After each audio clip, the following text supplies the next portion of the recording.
Once upon a time, on Twitter, a brilliant artist named Meg Frank spoke their desires to the internet. And because this desire was a great idea and would make people happy, their friends and an institution of higher learning made it come true, adjusted for availability. Welcome to the Sparkle Salon, where a group of multifaceted writers and scientists get to be as wonky as they want about their research, their work, and anything else they feel like talking about.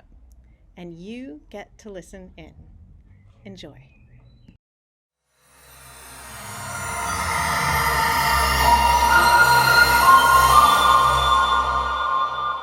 So other than, we've just been talking about the ash in the Caribbean. And No. Don't say in the Caribbean. We're getting the most of it. Sorry, I didn't even realize that you were getting the most of it. But anyway, yeah. I mean, it's worth noting. I thought it was a bit more broad, but. I mean, I think some is supposed to go up and down the chain, but we're just like, when I say downwind, upper level winds go west to east. So we are in effect downwind for like the worst of it. It's like being caught in somebody's secondhand smoke. Oh wow! Is it dark outside? Are you able to like? No, today the whole week has been a lot more cheerful. I was just saying to Malka that the wind is kicking up, and that's the problem because all the ashes on the road and dried up is still like whipping around and around until we clean it up. But last Sunday was pretty apocalyptic. It went around like 12:30, 1 o'clock. It went like dark as night, and I was like, yeah, I'm not enjoying this. What a marvelous experience for a writer, but I am not enjoying it. Yeah, I'm in California, and so we had like our day of darkness last year during the fire. There was like one day where the sun just never rose, and same thing. Like it was like, wow, interesting times. So glad I have to see them. And this year we're supposed to have an even worse fire season. There's researchers have gone out and found that the vegetation is very desiccated right now. And so the fire season should be even longer and worse this year. So I'm in New Mexico. One of the people who I work for a government department that includes the state forestry division. So they do not all, but all of the non-national forest wildland firefighting. We're trying to get it through the heads of people who live in the more forested areas up in the north of the state, who don't usually have as much to worry about this early for fire season, that this year is different. And if you're going to do like agricultural burning, which is like a normal thing that people do, maybe you should get training first or have someone from state forestry come and help you out. Yeah, you don't want to mess around with that at all. Yeah. I mean, at least they're doing agricultural burning. Hey, like in California, we do very, very little, which is part of why our fire season is so apocalyptic. Yeah, we apparently we have enough weird land grants that are back from when New Mexico was Spanish that are still in the legal possession of the descendants of the Spanish colonists. And they have basically, they're almost like little independent states. So they get to manage their own agriculture in a completely different way. There's a lot of historical agriculture practices in the SAKs, and I had no that's idea why about we that. do agricultural burning, apparently. Things I have learned in the past year and a half. Yeah, that's awesome. I mean, it's super interesting. Yeah. It's difficult to manage, though, I would suspect. It's complicated, in part because the SAKs are passed down through hereditary law. Like that's how the land works. It's a completely different model than English common law, which is how most of US land law works. This is based off of Spanish law, which is based off of church law, Catholic church law. And we have this completely other land use system hidden underneath American federal land use. And there's one line in the state like the state level law about zoning, and it is all zoning shall devolve to local and county governments. One line. I moved here from Maryland, where the zoning code was like longer than I am. And it shocked me. Wow. This is staggering to me because just, I mean, where do I even begin? Just the like idea that there is, like, my question was going to be, before you said that, like whether New Mexico generally had the kind of relationship with the government that was like antagonistic where land use is concerned. Like the government can't tell me what to do and Yes. stuff like that. But the idea that that isn't premised in, you know, generations worth of being exploited by corporations against which the government has done very little to protect people, and instead is premised in individual ownership. So it's not the first thing. Okay. Because there's a lot of that too. But especially with extractive industries, so mining and oil and gas industry stuff. And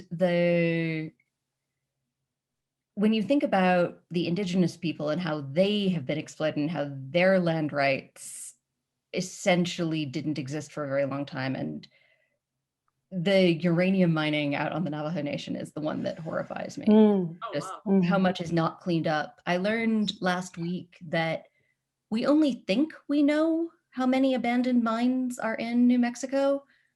The number we think is 15,000. We're not sure. It's probably more than that. And we don't know where all of them are. I can't wrap my head around that. New Mexico is not that big a place. Actually, it is. It's weirdly huge. We only have 3 million people, but it's like a lot of land. A third of the size of Texas. It's about equivalent to Arizona. Okay. Yeah, but a lot of it is not densely occupied, so it's, yeah. I live in the third biggest city, which is about 75,000 people.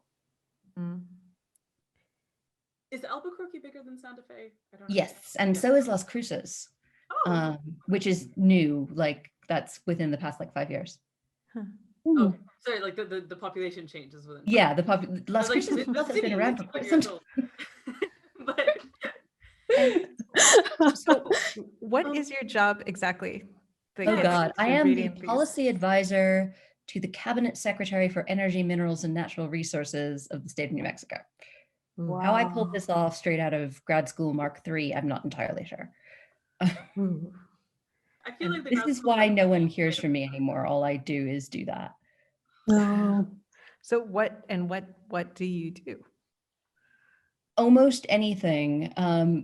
During the legislative session, I'm kind of the legislative liaison, so I keep track of all of the legislation that anyone has introduced and figure out what we need to do about it, if anything. But that's only like 3 or 4 months out of the year, and the rest of it is research jack of all trades.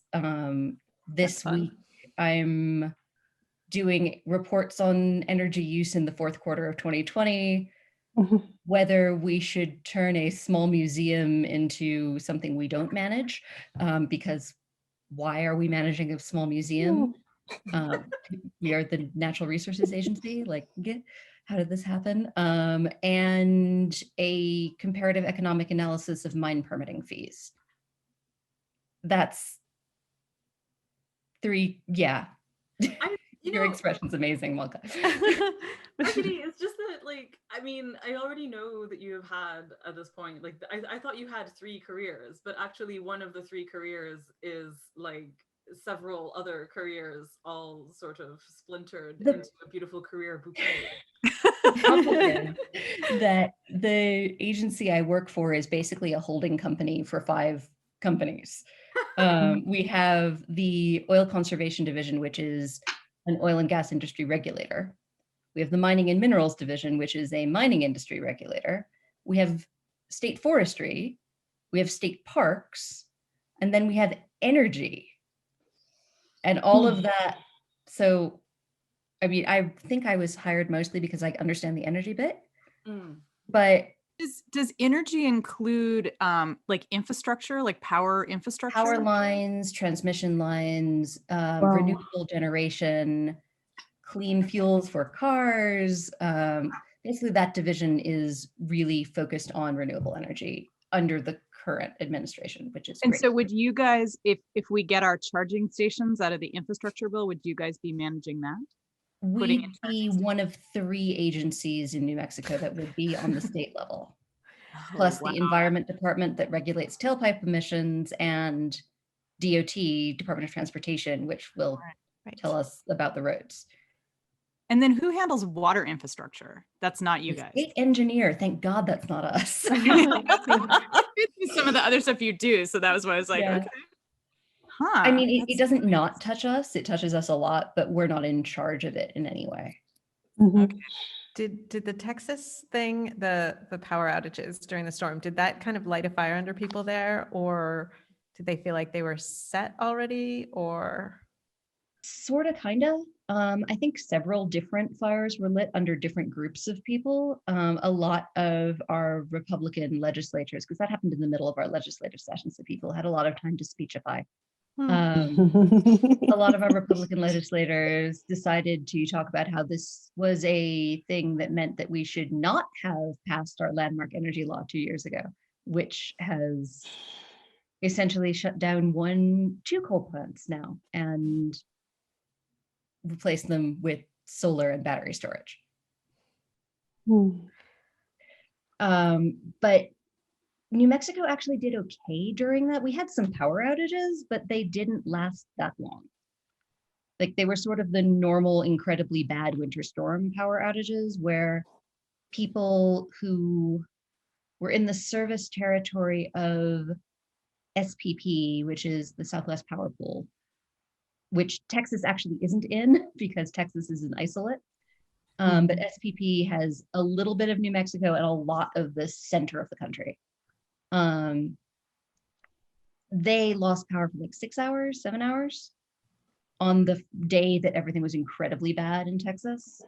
And then it rebalanced and they got it back. And I mean, that's horrible. And I think a lot of people had a extremely unpleasant time, but it's within the range of normal. I mean, I do have a question. And I know it's a foolish one, but hear me out, because it's a kind of a writer question and not a real life question as well, if that makes sense. So that's probably why it's a little oversimplified. Sometimes when I look at legislation in general, both say anything from criminal law to regulations or whatever, the word that comes into my head is craft, which is to say, there's all this stuff that accreted and accumulated from previous times. I mean, we are a former colony. I cannot begin to express to you the amount of craft that we have. They're basically laws that we ignore because it's just too much work to really like go through and reform things. Now, in a way that can work with some aspects of criminal law because the judge is like using their common sense, hopefully, when things actually are brought to court. But when you're talking about regulation of key utilities like water, like power, like disaster preparedness and so on, are we in a situation where technology has actually been moving too fast for the legislation to keep up with it? I mean, often yes, from my own experience. That especially in energy regulation, when you look at the difference in a 3-year time span between the prices of, say, wind turbines, and therefore how many wind turbines you have available, because if they're cheap, people build them. The prices have fallen something like 45% over the past 5 years in the United States, which is spectacularly fast. Yeah. And it's even faster for solar. And I mean, just in the state I work for, we have a legislative session once a year, and it's either 30 days or 60 days long. We cannot keep up with that. Right. Wow. So that when you seems really say short. New Mexico has a citizen legislature. It's the only one in the nation. Oh, wow. We're not paid. Well, they're not paid. I get paid. I would hope so. About so when you say that you aren't, keeping up with the technology. It's more that as you guys are writing like proposals for budgets and stuff, your budget is now totally assuming a vastly different price or Mhm. technologies or what? It's more about, I mean, it gets to the budget place, but it starts with like rate design for utilities and how you basically like account for the energy that like people's solar panels on their roofs provide to the grid. And utilities have to deal with that energy, and sometimes it's too much for what is built out in the grid. And the speed at which adoption occurs is much faster than the speed of regulation. So regulation can halt an industry or prop up a non-existent one. And the landscape is changing so quickly right now that I'm not sure how regulation could keep up with it.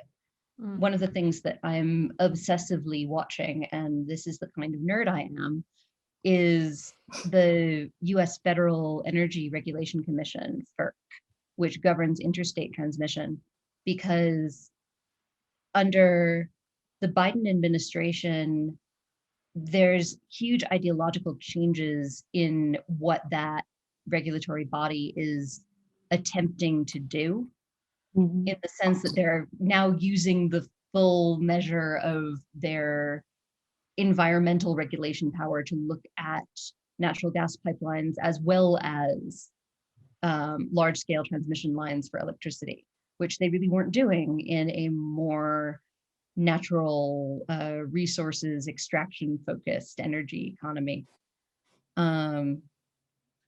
So I don't know how fast that's going to change the energy landscape in the US, but it could be pretty substantive, whatever does happen. Thing that strikes me about this is like the part of Karen's question that I find myself like kind of poking at is how much of this speed is actually about the speed of rhetoric and like the speed of discourse, right? Like because it doesn't feel like, I mean, as much as technology continues to, you know, progress in all of these leaps and bounds and so on, and exists in a relationship with regulation in general, it always feels like there's a kind of shadow facet to that, which is the pace of rhetoric and ideology. I mean, the fact that you're recognizing, don't forget bureaucracy. Yeah, well, see, bureaucracy, this is a weird one, right? Because I feel actually weirdly, I have this weird mixed feeling towards bureaucracy, in as much as my experience of working for the federal government of Canada was I like, for 2 summers I worked for the Department of Fisheries and Oceans, and and my job was in ministerial correspondence. So literally, like, when people wrote angry letters about the seal hunt, I would have to answer the angry letters and so on. And at some point, you know, I was looking at Pacific salmon instead, and I like learned a ton about all sorts of resource management stuff. But the thing that I found fascinating was that the letter writing campaigns that we'd receive had a measurable material effect on the workings of government. So even though, you know, I could have looked at that job as something that would have made me quite cynical about the process of democracy, in as much as the minister hardly ever looks at the letters. Like, if you write a letter to the minister, it's very unlikely that the minister is actually going to read the letters. There's a mechanical arm that signs the minister's signature on each letter and stuff. So there's a whole thing where I could have looked at that and gone, everything is just lies. But witnessing the ways in which letter writing campaigns grind the workings of bureaucracy to an absolute halt, so that the minister has to take notice of the issues that people are writing about, is actually a really beautiful experience of collective action and seeing it be quite functional. So on the one hand, I look at bureaucracy as something that I feel is a weird safeguard in terms of collective interest, at the very same time that I recognize all the ways in which bureaucracy can be a dehumanizing and horrible force. So like, but all this to say that, yeah, the speed of bureaucracy is it feels like a weird leveling factor within all of this. But it does strike me that in terms of like the conversations around technology and their implementation and their regulation, rarely, from my very limited perspective, seem to interact with the acceleration of our discourse with each other constantly in the very unmoderated ways that our discourse kind of proceeds.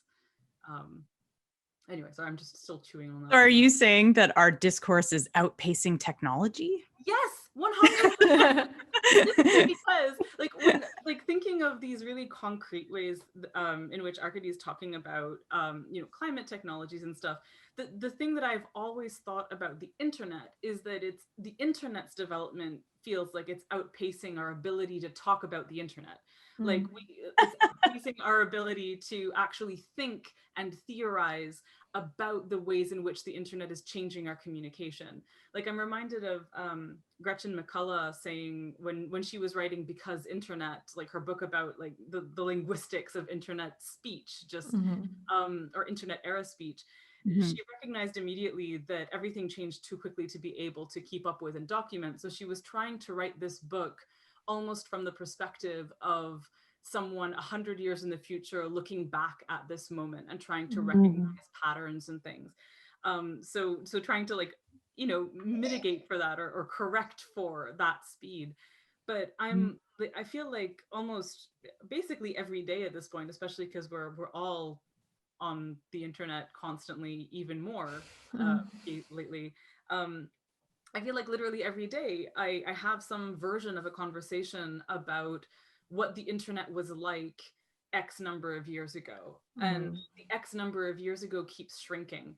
Like I keep reaching towards like the live journal days, which can be anywhere from 2006 to 2014, and then the days when Twitter was less toxic, and that's a moving target. But it's just all these things where since so much of our political discourse seems driven through these things and managed through these things, it really perplexes me because I can't help but associate the discourse speed with the thing like other weird accelerations and amplifications like around commerce or currency. Like everything that happened with the what was it, the GameStop anyway, all of that. I thought you were going to bring up Coinbase, which is another whole thing. Oh, exactly. I find it really interesting. Oh, go ahead, please. I find it really interesting how much like our ability to just legislation in general is lagging behind how the internet works. I mean, and one of the things that that comes up a lot is the difference between information that is public and information that is really, really easy to get. And those things used to be basically the same, and now they are so different. And there are a lot of things that have to be public by law, but should not be easy to get. And the internet has just laid waste to that whole sort of system. And so you have situations where, like, if you want to register to vote in certain places, you are doxing yourself, and there is nothing you can do about it. And that's it shouldn't be like that, and it is, because like the laws just cannot keep up, and there's this whole sort of inertia, and then you have to somehow find some organization whose interest is in changing that, and it's just it doesn't work. And so it's really interesting to see how just the way we access information is massively shifting certain aspects of culture around. And there's no precedent for this, really, is there? The only precedent go ahead. I was going to say the only precedent that I see that I keep on reaching for is any time a new communication technology absolutely revolutionized the way that people talk. And like that is a thing that has happened, but every time it's different. Like every time you kind of see the similar dynamics, similar shapes, but I don't know that like, I don't know, this feels like printing press level transformation as opposed to like making books cheap. Or no, I'm not. Telegram. I wonder if one of the difficulties that we have in thinking about precedents is that we keep thinking of communication in terms of writing. And I'm really on a tear right now about decentering writing as a way of knowing things, which is kind of ironic since that's what I do. But I feel like, especially when we're looking at history, it's not always writing that's allowing people to communicate. And I was thinking, the sort of early imperial age where suddenly people are using ships to go around the world and are displacing massive amounts of people. And suddenly new communities are coming into contact. Sometimes that means mass death. Sometimes that means hybrid cultures. Sometimes that means, all the things that we know about from kind of the imperial age of capitalism. I like that example. Yeah, I think it's quite true because suddenly you would have people living next door to each other who were like, where the hell are you from? And that's kind of the experience of the internet in a lot of ways when we see these people with radically different worldviews yelling at each other. It's a similar experience of like, okay, everything feels super intimate now, but also alien. And it's terrifying, and it's leading to these kinds of authoritarian structures in our countries now where people are like, I just want my borders to be tight and keep everything nice and, bounded within my culture. And it's like, well, too late. It was always too late. Yeah. So that might be an interesting, useful way of imagining the early internet. I think we're talking about sort of two different aspects of what the internet has done to contact between people. And one of them is access, privacy, porousness, and the other one is legibility. And I kind of want to pull that back in because what Katie mentioned about to register to vote, you basically have to dox yourself. So that is giving the state information that lets the state track you in exchange for a bit of power that you have access to. And that kind of legibility, and it goes to privacy very quickly because we're all incredibly more legible than we were before the ubiquity of the internet, in part because technology has made that more possible. You can see where people have gone by tracking their phones. I mean, just that simple. But also things like your personal information that you mentioned 15 years ago in a comment on a thread on some bulletin board. And that kind of legibility, which is indexable and findable, is much different than other kinds of legibility that states and organizations in general have collected as long as they could collect things. So I think that changes. Yeah, because it's not just, do I trust the government with this information? It's, do I trust this random person on the internet who has a grudge against me with this information? And that's a totally different prospect. I wonder if there's any usefulness to separating like legibility and indexability sort of from each other in this context, only because like what Annalee was pointing out about like trying to uncouple the idea of communication from writing, I think is really useful and interesting. But the thing that I think about in like the example that you used made me think of my other kind of go-to metaphor for the ways in which the internet transforms relationships between people. And it brings me to this truism about diaspora, like this kind of, there's this political science truism that politics get radicalized in the diaspora.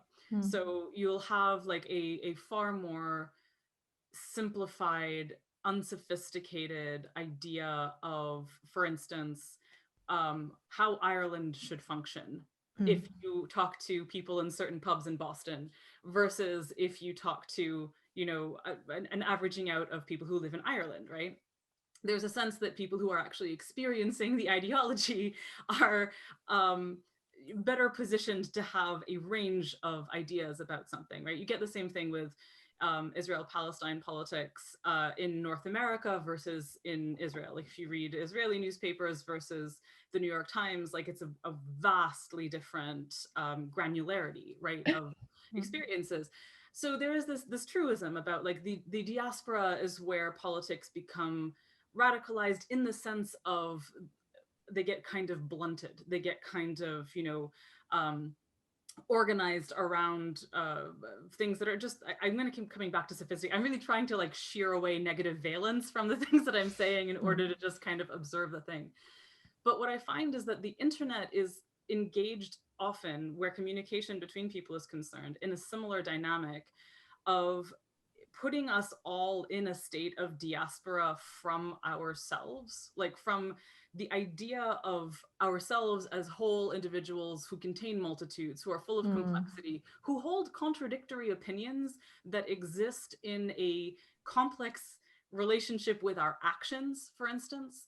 All of that becomes sheared away as soon as we are communicating through text usually, or through whatever, actually, whether it's text or whether it's memes or whether it's GIFs or what have you.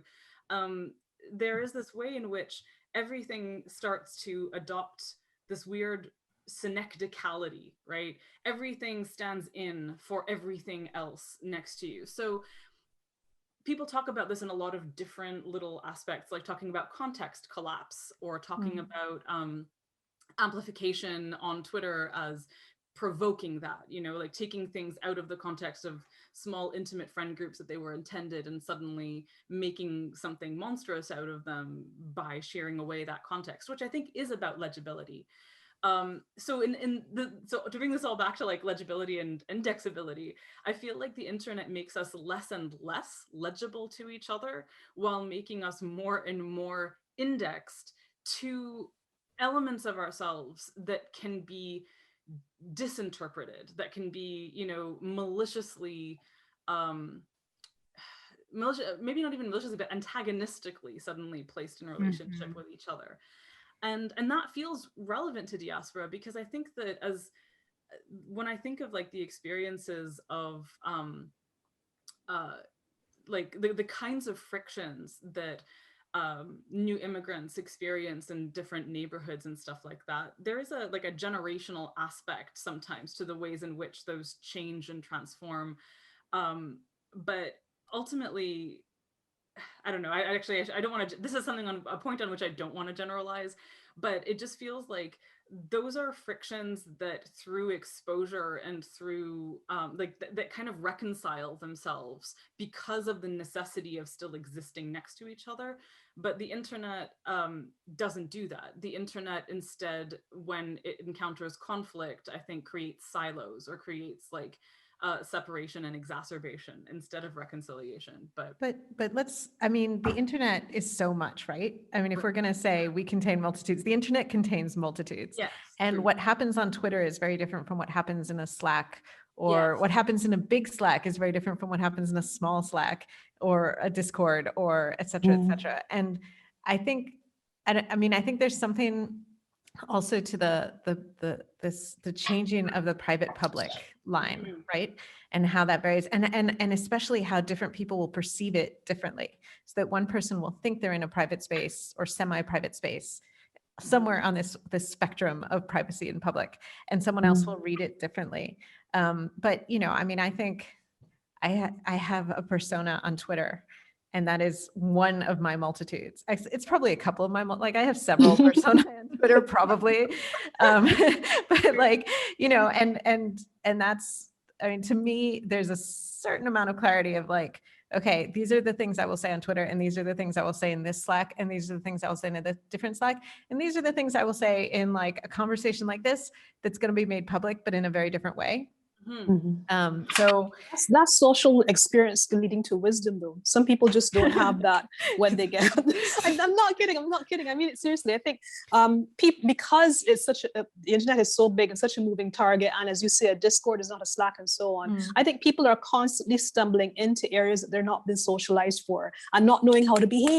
Yeah, Sometimes that gets them in trouble. And I will say too, I think talking about being indexable, I've always been really aware that because my name is unusual, I'm much more findable on the internet, like from way back, like first email addresses. I never wanted to have it be exactly my name, because once you can find my name, you can find me. And that, so I don't know if maybe because I had that experience, you know, I was aware of that in that way from the beginning, that the particular indexability of myself, it just made me very aware of like what I was putting out on the internet. I remember having a similar experience, but too late. I'm sorry. But actually relatively young still. Arkady Martine is an open pseudonym. My legal name is Annalee Weller. I'm the only one that exists. I'm probably the only one that ever has. Though I did used to get the mail of a Slavic studies PhD student whose name was Anna Linden. Just that bit. But when I was about, 16 or something, I left the high school I had been attending and I went to an experimental high school, early college hybrid in New York City. And a reporter interviewed a whole bunch of people, including me at that time. And that article exists and you can find it on the internet.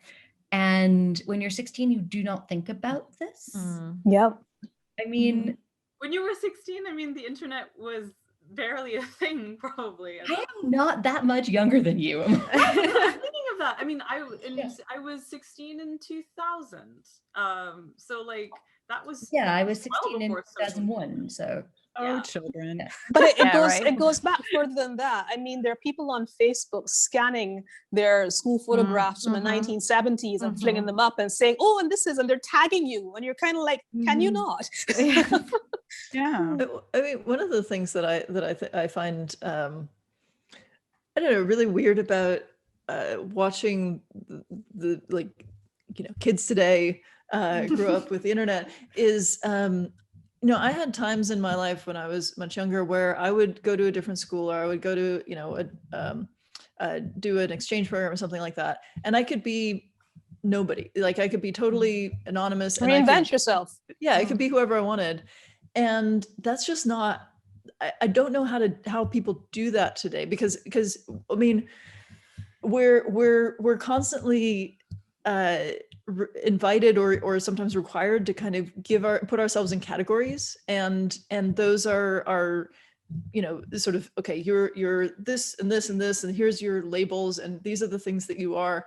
And you know, those might be context dependent, like you might have different categories in different online spaces, but they kind of follow you, and you have a brand, and everybody has a brand. And like you know, whether you call it that or not, like that's you know, we get into these you know, like identities, and we get really invested in our identities, and other people put us into these identities, and you know, and that there's a certain kind of freedom and anonymity that has nothing to do with whether you're being surveilled by the government, but is about your freedom to, you know, be a different kind of person and not be tied to who you were in the past. And that is just going away. And I gotta put a little spatter in those works there. Okay. It depends. Okay. Some of us have had that experience already. If you grew up on a small island with under 250,000 people, you know, there are just some things you always are, like Rudy Lord's daughter, or you know, that one who was in this school at this year, and so on. And I recognized from the first time I went overseas to study that there were people who were doing things in such a consequence-free way. But I had grown up knowing that you do nonsense and it can follow you for the next 2 decades minimum. Okay, your grandchildren will be told about this. It's not, you never do get the chance to reinvent yourself, and it follows you. It can follow you overseas if there's spaces overseas where you know, people know people from the home country and all that sort of thing. So there was already a level of caution there, and I think even in larger countries, depending on what kind of social group you're in and what kind of family or religious group you're in, there are people who have encountered that already and have, I don't know, found some coping mechanisms in a way. But the real thing is that nothing is consequence free. Whether the consequences are fair or not has nothing to do with it. But it's never consequence free. Yeah. But I think It's there's this sort of idea that in a sense we're all in a small town if we're on the internet, or we have the ability to turn ourselves constantly into a person from a small town, or from a small community. And, you know, that's perhaps one of the dizzying things about the internet, is kind of switching back and forth between being someone who's legible and findable and whose history can be known, and someone who's anonymous. And it's funny because as you guys were talking about the idea that like people are kind of tied to their identities, to their brands, they can't play with their identities. My nibbling, who's 14 now, he's online all the time. He has different servers that he's in. He has changed his name. He has changed his pronouns multiple times. And this is how he's experimenting. You know, he started out being a fan of one kind of anime with one pronoun, now a fan of a different kind of anime with totally new pronouns, totally new name.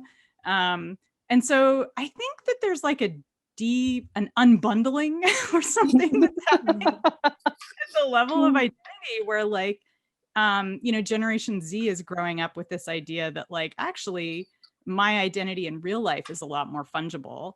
And so, you know, I can go ahead. I mean, and again, this is a kid who lives in San Francisco, so there's a lot more tolerance for switching your pronoun when you feel like it.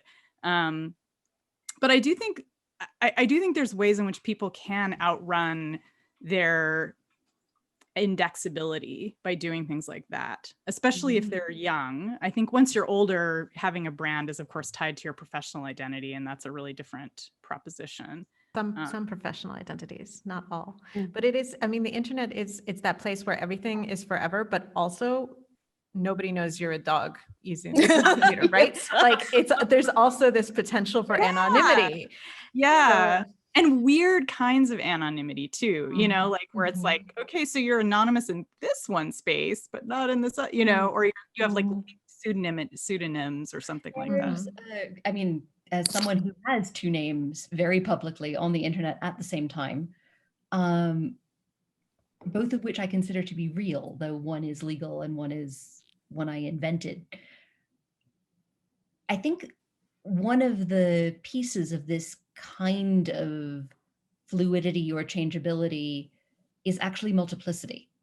And the internet really does, I mean, the internet, extremely large in this case, really does trend toward the ability to have multiplicity.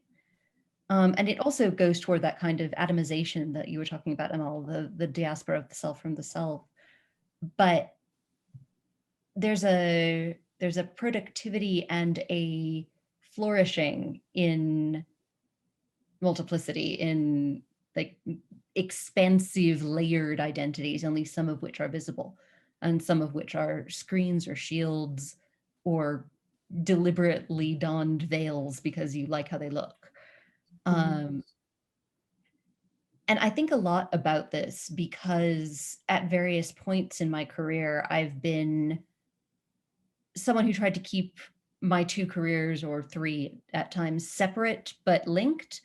And where I am now, which is very much that there's times where one is in front and one is in back and vice versa, but there's a real continuity between who I am in public all the time, no matter whether I'm talking to a public library about science fiction or I'm talking to people at the Rocky Mountain Institute about electricity. The fact that I write science fiction matters in the Rocky Mountain Institute conversation, and the fact that I professionally work on transmission line building matters in the public library conversation. But that hasn't always been true. There's been times in my life where I very much wanted people who were approaching me to decide which one they wanted. And then give them that, if they could signal that by using one name or the other name. And it was actually when I got more public, like when I hadn't just published some short stories, but when I had a book deal, when I stopped being a semi-obscure postdoc in Sweden and got to work on a stage that means that I talk to a lot of people who have a lot of power. That kind of division stopped feeling safe and started feeling constraining. And I mean, that's just my personal experience, but and it's way less fraught than changing your pronouns in social life. But it's that the layering of the self is something that I've found much more possible because of the internet than I think I would have without it. One of the things that, so I want to like try and connect what you're saying to what Karen was saying, because I'm in the very salutary position of just feeling like I'm in full agreement with whoever is speaking, which is delightful. And regardless of like what's contradicting something else. And because I feel like I have had, and I frequently live the experience that Karen describes of being known, defined, rooted in a family community, specifically, like a community that is connected through family ties, which then become ethnic ties or what have you, all again within the context of being part of immigrant communities and negotiating that and stuff. So I feel like that's very, very familiar to me, but so is what Annalee described, and so is what Arkady described. And I wonder if actually the thing that is connecting them is less about our own choices of how we want to present elements of ourselves versus how much power other people's decisions about us have over our respective lives. Because I feel like so I'm in this odd position within my family. I have both my parents are part of like 6 children families. Like they each have 5 siblings, and each of those siblings, almost all of them, had at least 4 children, and almost all of those also had at least 2 children. There's like a vast network of cousins, aunts, uncles, and so on. And on my mom's side of the family, I haven't done as much of a reckoning for my dad's side, but on my mom's side of the family, I am, I'm pretty sure, the only woman who is like of age to bear a child who has not, like the only one. And it's a very weird position to be in within the context of the family, because there's a kind of experience of a shared experience of like what the stages of womanhood are, which kind of overlap with what the stages of adulthood are. So I often feel, even at like, I'm 36, but I absolutely know intimately in my bones that for a vast segment of my family, I am not actually an adult because I haven't born a child. And a weird corrective to that is having a public career. It's like a very like weirdly feeling like okay, well, she hasn't, I mean, Kate, I cannot stress enough, no one has ever said this to me, like I haven't, but it is one thing that one notices.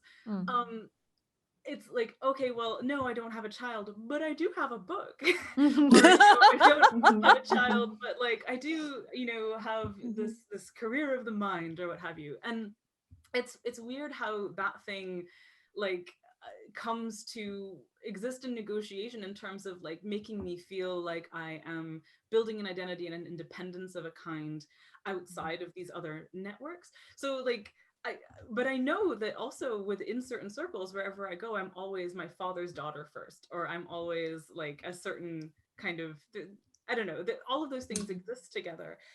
But connecting that to like the choice of multiple identities in terms of like how you present yourself to the world and stuff, the way Arkady's talking about, or the choice of experimenting with who you want to be in different communities, like what Annalee's talking about, I think those are really contingent on how much the people in those communities can define you in turn. So I think about something like, you know, there's a lot of weird Goodreads guff going on right now that really pains me to even think about. But I started a Goodreads account many years ago, before it was bought by Amazon, and before those things were indexed together. So before like reviews of books had any kind of material bearing on any author's livelihood. It was like a weird online journal that I could talk to my friends about books through. And, you know, the Amal of that time may have written things about books that didn't consider the livelihood of the author whatsoever, and had an idiosyncratic sort of like star rating system and stuff, and didn't think about that too hard. Amal of today writes reviews for the New York Times. So it is possible for someone, a maliciously minded person, to go through my Goodreads reviews from like 2012 or whatever, and, you know, find a unflattering thing that I wrote about a book and say, oh, New York Times columnist is, you know, being mean to authors. And the time gap between those things doesn't exist anymore. Like suddenly neither time nor space exists on the internet. And there's instead this yoking together of things. And one malicious actor could absolutely make fetch happen there. And suddenly, like, you know, I'm just being mean to authors all the time or something. And that's something that I don't think can happen within in-person communities. If anything, I feel like, I mean, as much as malicious gossip absolutely can spread about a person, I don't think it withstands scrutiny to the same extent as it does in this particular environment. People would interrogate it a little more, I think. There'd be a little more nuance. And also there's more opportunity for you to demonstrate who you are, to prove yourself. So, you know, something ridiculous gets said and they'll be like, oh, well, that doesn't sound like Amal. So I'm not paying any attention. You know? Right. But for those who don't know, on a wider context who Amal is, they'll be like, oh yeah, I believe in this. Why not? And yeah, it is a really varied thing. I do feel as if it is possible to agree with the various aspects here. As Malka said, the internet is vast, and we each come to it with very specific social skills that then have to get tweaked and honed depending on where we are and where we came from. I look at it and I do ask myself, is it possible to talk about the internet as being or becoming a mature technology? Is that even a phrase that's possible to apply to the internet? Or is it forever young? I've had a child. Changing. My question. I was thinking one way that we might kind of return to what we were talking about at the beginning. We were talking about infrastructure. We were talking about colonialism.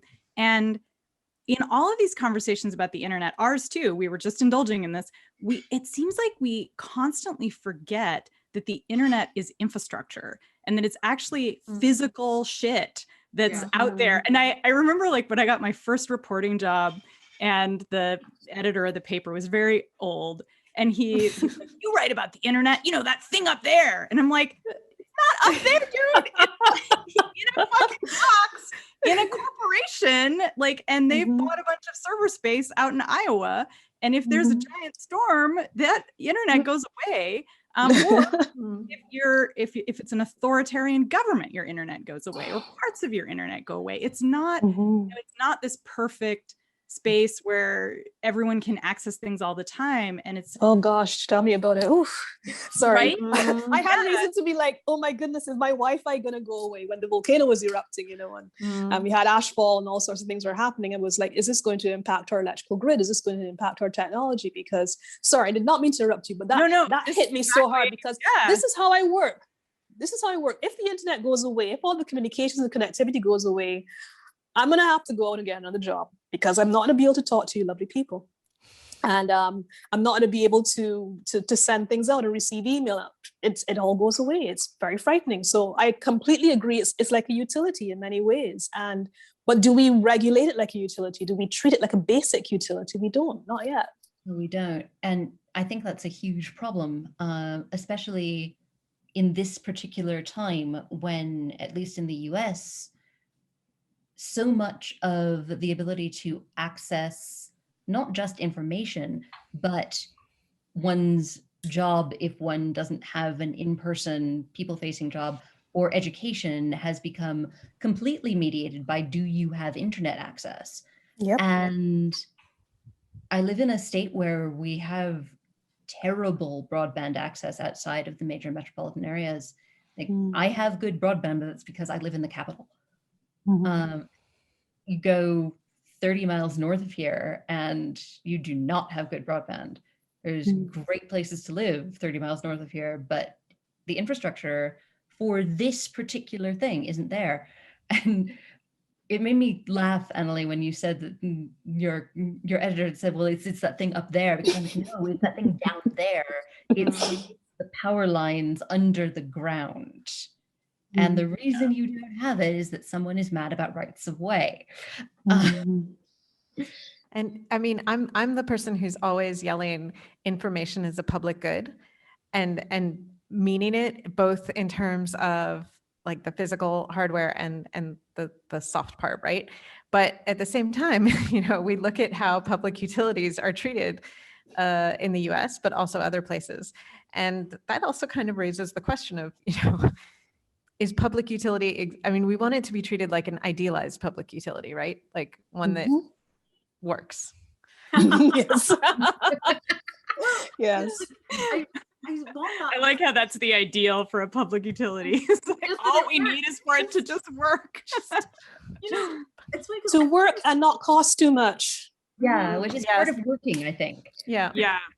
Yeah, it can't be gentrified. It needs to be, you know, always affordable to every person who wants access to it. And we don't want organic free range plumbing. That would be bad.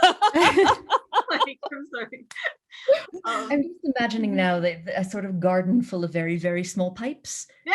No, I mean, I feel like that now that we're kind of in an age of apps where, you know, it kind of used to be the web. When I was coming up as a youth, it was the web. And now the web is just an app, right? And so that's how you're starting to get things like artisanal internet, right? Like, you know, fancy ass internet, like, oh, have you been invited to Clubhouse? I'm sorry, you can only get there with an iPhone, darling. And, you know, that's true. I've been invited. Yeah. Not that I would go to Clubhouse, because anything called Clubhouse, I'm immediately like, you know, like, Your you know, instincts, people man. did invite me, and I am, you know, I do write about technology, so I'm like, okay, I want to know, but no, I can't go. I have an Android device. So anyway, I think we're definitely going to see that for sure. We're going to see like one internet for people who are rich, who are in, you know, developed countries, or, you know, a wealthy city within a developing nation. Or, you know, you're just going to have garbage, you know, or you're going to have one phone for like 10 people in a family or something like that. Do you remember the Gibson book with the like artisanal computers? Yes. Where the computers are beautiful and like custom made, but not in but in more like a you know, kind of a hipster or bricolage way, as opposed to like this is super expensive and exclusive way. You know, as a teenager, computer, it's like it's like a refurbished Apple computer from the 90s or something. Well, it's like a jeweled lizard skin or something, but it's like a kid who has this, who's, I don't know, reasonably okay, but not super rich.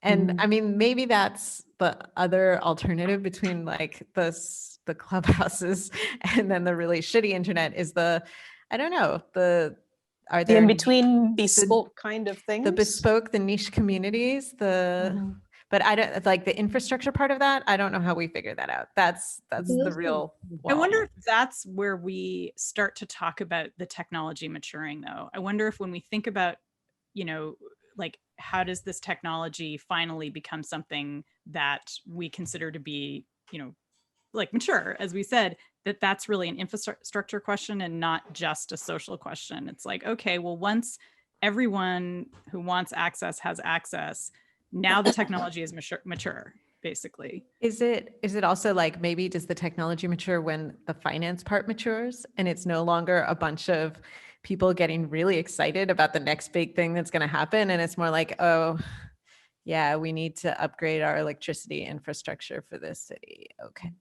Yeah, call Anna Linden, because she's got to manage this whole infrastructure.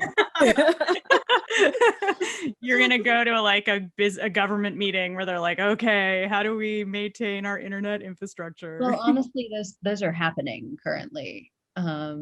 Luckily, I don't have to go to most of them because some clever people invented an Office of Broadband Technology this year. Sweet. Good for you. So it's not my problem specifically, it's only my problem adjacently. The thing that because it's funny, I have been thinking about the internet as infrastructure in my head, not in conversations that I'd like to have with lovely people, but just thinking that it's infrastructure in a way that it wasn't in the late 90s or early 2000s, in as much of like for all sorts of reasons, the ways you get jobs now, the ways we do work, all sorts of stuff. The ways you survive during a pandemic. Exactly. Yes, hugely. But a crucial difference between the two, and I know that I don't want to keep banging on this, even though I'm afraid that I am, only because It's okay. Bang it. Go ahead, bang away. I always come back to plumbing as a thing that we take for granted that has enormously made our lives better, and that it mostly only upsets us when it doesn't work, right? But the crucial thing is that we're not somatically addicted to plumbing in the way that a lot of Speak for yourself. What is she talking about? I need toilets. It's fair. I do not want to live in a world without plumbing, but also but I need water. But I need water to come to me. I have anecdotal data to back this up, which is that when I moved to Sri Lanka and was working with a local NGO there, and they were trying to get families to dig latrines, and it was like the amount of money that they were talking about, it was a choice between a television or a latrine. And when I say latrine, it's because the alternative was like actually just going into the jungle in a random place, like not like the latrine was the hole, right? And when I say television, I'm talking about like 3 channels, okay? And most people wanted the television. because it's a different thing. Like Amal is saying, like there's an addiction to, I don't know, what do we call it? Stories, communication, news. But specifically the design elements. I would pick the toilet. Don't get me wrong. I would 100% pick the toilet. But that's probably because you grew up with television, so you know that there's not a big difference. And I grew up with toilets. That's the other reason. And they actually go really well together. So they do. They do. Like should yes. Toilet breaks or whatever. It's just, but like, yeah, I don't want to fall into this idea that like the internet is Twitter or the internet is social media and stuff. But given the market share of internetness that social media occupies, it does feel like the relationship that we are increasingly being pushed towards having with this infrastructural element is one of addiction as opposed to anything else, right? As opposed to taking for granted, which is what we do with plumbing. Exactly. Instead, I don't, as much as road rage can be a thing and stuff, like I don't ultimately get weird, horrible dopamine reactions when I'm like on a road, or I don't feel like my endocrine system is being manipulated by stuff to do with the power lines or anything like that. And so the fact that something that is so necessary to our lives right now, something that is so much a matter of how we live and exist, has been shaped also into something that is designed to have really somatic effects on us. This sounds a bit like clothing and fashion. Sorry. I don't know why that happened. Yes. That's a good analogy though. Sorry. Which is dire because we see what happens with clothing. Yes. Clothing is necessary. You can look at it as a basic need. You can look at it as something that's very fundamental, but then you get into fast fashion and malls and all the rest of it. As you said, the addictive aspect, the advertising, marketing aspect of it, and then it all goes haywire again. But hang on a second, because I have a big question, which is probably you're probably going to hate me for, but I need answers. How do we make creating legislation more efficient? so that we can stay on top of all these changes, so that we can guide technologies that are necessary towards a level of maturity, at least in the areas we need to be mature. Okay, I like this. It's bringing us back to the beginning. Yes. And also, I think, I mean, I wanted to say this at the beginning, we're legislating the past.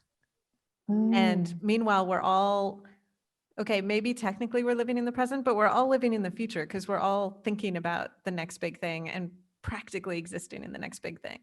So yeah, how do we legislate at least the present, if not the future? And how do we not legislate it too much? Can I add like an extra frosting of question? And I'm going to answer all of them, because one of the things you said kind of before we got started, Arkady, was that the legislative apparatus in New Mexico where you're working is like built on colonial era law. And then on top of that is our current colonial era, which is allegedly not colonial. And it's like, it's these kind of these social relationships that kind of go really deep into history, but then are still affecting the future. And in this really concrete way, because it's kind of in the legislation. It's not just kind of in our heads that we're still being affected by these historical events. It's cruft. And like you were saying, Karen, earlier, and I think I'm very curious about, how do we craft new legislation when we're already kind of mired in this cruft of history? So it's just a small question, Arkady. So I want to turn it inside out, because while I agree that so much of our legislation, no matter where we are, is cruft, the deep linkages of history and the relationships that extend vertically through time, as well as in the horizontal present and the projected future, that are represented by some of that cruft, is actually super useful. And I feel like if we were to imagine a legislative process that would make laws and regulations and policies that point towards the kind of futures we'd like to see, activating the deep vertical linkages that already exist is a way to, and I say this as someone who, in the state I work in and in the communities I move through, I am functionally white. So I say this as a thing for myself. It's a corrective.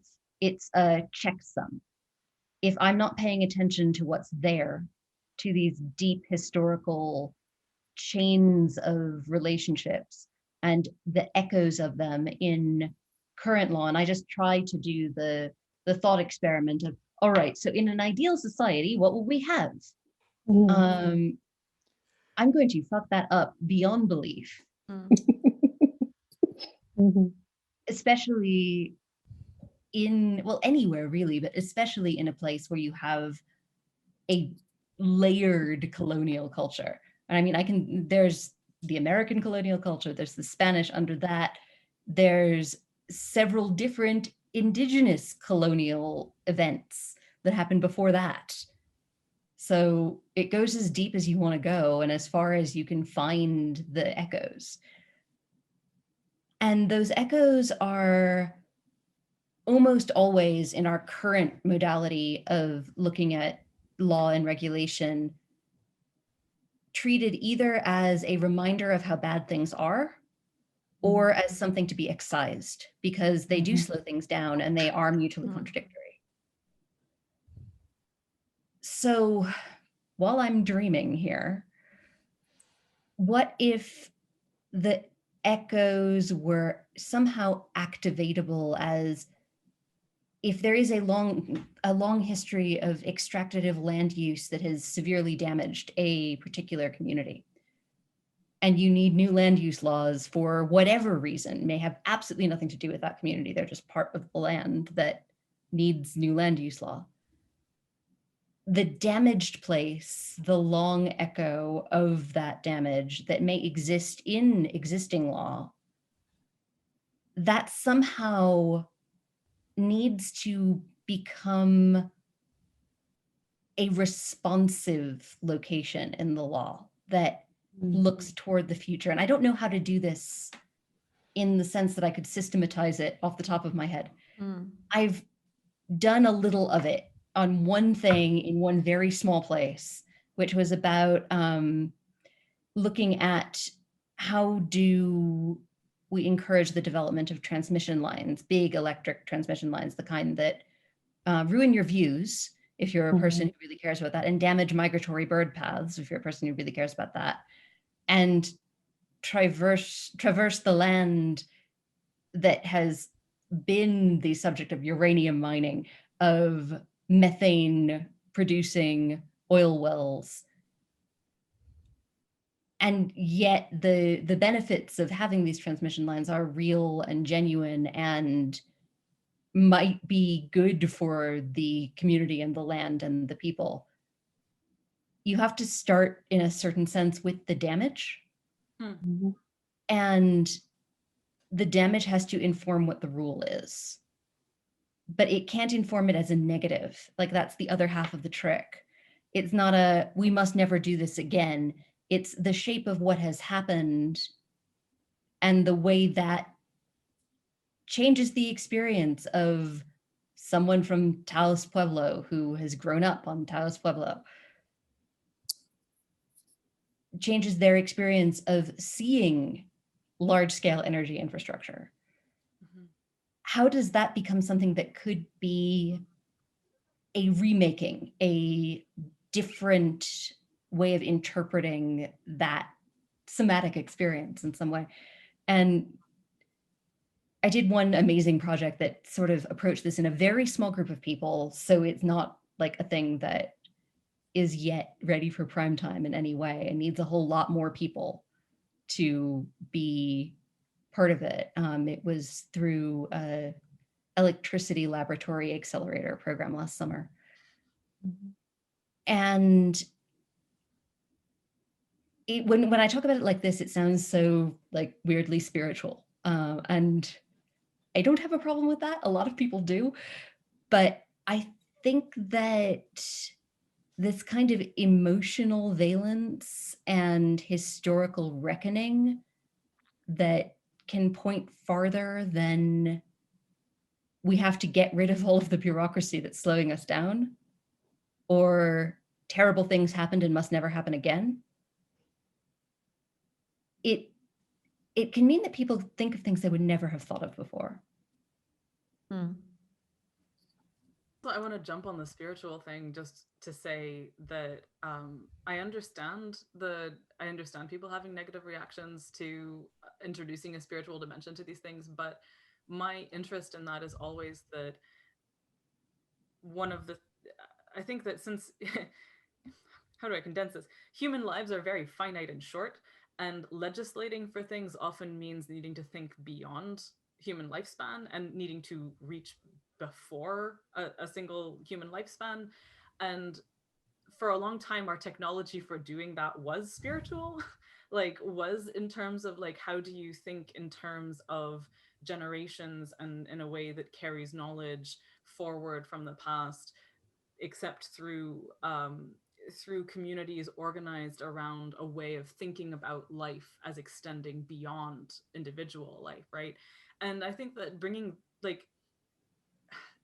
that thought, that question, and that care, I think, to thinking about longevity in infrastructural projects and in legislature, like thinking about people not only as the people who elected a legislature for a period of 3 to 5 years or whatever, but instead as a kind of trust for generations, is something that I think we could benefit from in a lot of ways as we try to structure our thinking about this. So which is just a long walk to saying that I feel like it's actually appropriate to experience the weight of these conversations and these questions along those lines. Yeah. I think there's also something too really important there in terms of, I think there's a tendency when we think about utopianism or good futures or like this thing I've always hated, which is the model village, to cut things off from everything else, right? And we usually think of that as sort of cutting things off from from space and like the commune, the utopian commune. But this idea of it happens too in time there, where people want to imagine futures that are totally cut off from all the horrible things that have happened in the past, and that that's just non-functional. It's utopian because it doesn't work and because it's static, and we need to grapple with these things. So I think that's a really good reminder. Yeah. Annalee, you're muted. Hello. Arkady, I was wondering if you had any like specific examples of like legislation or policy or something that you'd been involved in where you were like, oh yeah, we're actually using this historical stuff, but we're looking toward the future, like even if it's something small. Like, I have one that's kind of big, actually. And I don't know how it's going to work yet because it just got passed. So it hasn't started. Yeah. One of the bills that was passed in the New Mexico state legislature this year was a bill called Sustainable Economy Task Force, which sounds really dry. But Sounds what great. it is, It sounds mature. I know. What it is it's the establishment of a council and working group inside state government, but also with a huge amount of input from what is defined in the legislation as historically disadvantaged communities, which it's pretty broadly defined. So economically, gender or sexual variance, Indigenous, people of color. It's a really broad category, which I'm glad about. And fully, I think at least a third of that council is people from those communities. And the decisions of the council are predicated on a series of essentially principles that are about not just shifting this state's economy from being what is essentially a single industry economy. We've been very dependent on the oil and gas industry, which is a boom and bust industry. And that's created economic problems for a very long time, leaving completely aside the climate change issues, just on a straight up budget level. Every time that industry crashes, and it crashes every 4-ish years, suddenly there's no money in the state government. And we shut down half of our schools and fire everybody. So yeah. I didn't expect that. Yeah, I was like, oh, right. No, this is, okay. Yeah, it's 40% of the state budget is severance tax from minerals. So this is much bigger than climate change, though climate change is also much bigger than it. But when it moved through the legislature, it was shaped, and appropriately so, I think, personally, as a economic project, as something that is about why are we dependent in this way? And what has that dependence done to the people who live here? And those people should tell us what they want to have happen next. Mm-hmm. And I don't know how it will go because it hasn't started yet. My agency has 2 members on this council, probably neither of which will be me. So I'll get to hear about it. But it's one of the first pieces of legislation that has really centered economic and energy justice that I've seen in this state, like centered in the sense that it is in the writing of the law, not in the sense that it has the effect, because there's been a lot of that and some of that has been really great, but it is right there in the text. And I think that matters, even though it is again writing to go back to. Well, the law is written, so I'm cool with that. So I have a lot of hope about that. And it came together in a really neat coalition-y way. With a group of activists and some representatives from the State House who'd been working on this sort of just transition language for a long time. And it was originally in a different bill, and that bill didn't go anywhere. So the language ended up in a third bill separately. And then a state senator and a state representative collaborated to combine two bills together. And we have this thing, and I'm really pleased that it happened because it felt very precarious for a while. Yeah. I thought you were going to say that we need to throw more people at the problem, and I'm glad that wasn't your answer, because it sounds more as if we need to throw a better quality of variety of people at the problem, because the perspectives that are brought, the different backgrounds and experiences and hopes and expectations are brought. That's the alchemy that actually allows us to, as you say, hold on to those pillars of the history and also move forward in the future. So thank you for that hopeful note. Yeah. Sometimes I manage. It's concrete, this is something that's like actually happening within. Real. It will started on July 1st of this year. Yeah. And here's hoping like we get our infrastructure bill in the United States, because I think that'll kickstart a lot of these local kinds of changes too. So fingers crossed. I crossed them. Like my fingers aren't working. Well, that might be a nice place to end. Yeah, hope is always a good place to stop. And although I could totally enjoy like geeking out with all of you a lot more, I am mindful of your time, and that was a lot. But thank you all so much. This was great. I feel my brain expanding already. It was so good. And we didn't talk about science fiction at all, which was kind of amazing. I literally had the book here next to me. Like, Arkady